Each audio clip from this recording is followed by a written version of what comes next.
Shalom saudara, haleluya. Di dalam kitab Roma pasal yang ke-8 ayat yang ke-29, Alkitab berkata bahwa orang-orang yang dipilihnya dari semula dan ditentukannya dari semula untuk menjadi apa? Serupa dengan gambaran anaknya.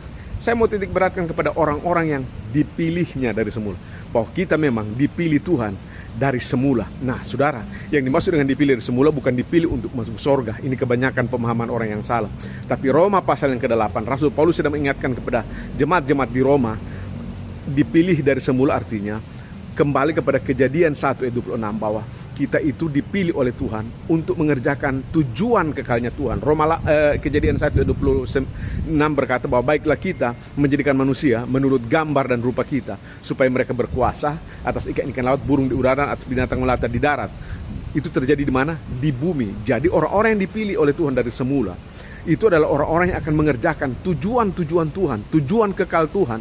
Apa tujuan kekal Tuhan?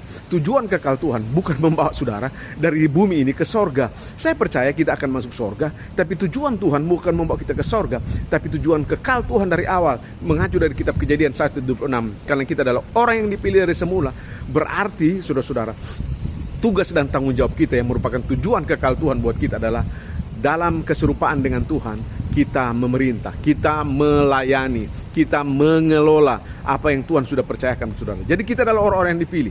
Nah, bagaimana orang-orang yang dipanggil? Orang-orang yang dipanggil adalah orang-orang pilihan yang telah memutuskan untuk berjalan menurut maunya sendiri. Alkitab berkata bahwa dari terbitnya matahari sampai terbenamnya matahari, Tuhan memanggil orang-orang yang dipilih oleh Tuhan. Apakah orang-orang yang dipilih oleh Tuhan memberi respon atau tidak? Setelah saudara memberi respon lewat karya keselamatan Kristus Yesus, maka saudara dipilih bukan cuma sekedar dosa saudara ditebus, tapi saatnya saudara mengerjakan tujuan kekal Tuhan. Apa tujuan kekal Tuhan? Kejadian 1 ayat 26, bahwa dalam gambar dan rupa Tuhan kita memerintah, kita melayani, kita mengelola apa yang Tuhan percayakan di muka bumi ini. Kita punya tanggung jawab di muka bumi ini untuk mengelola bumi ini. God bless you. Tuhan memberkati saudara.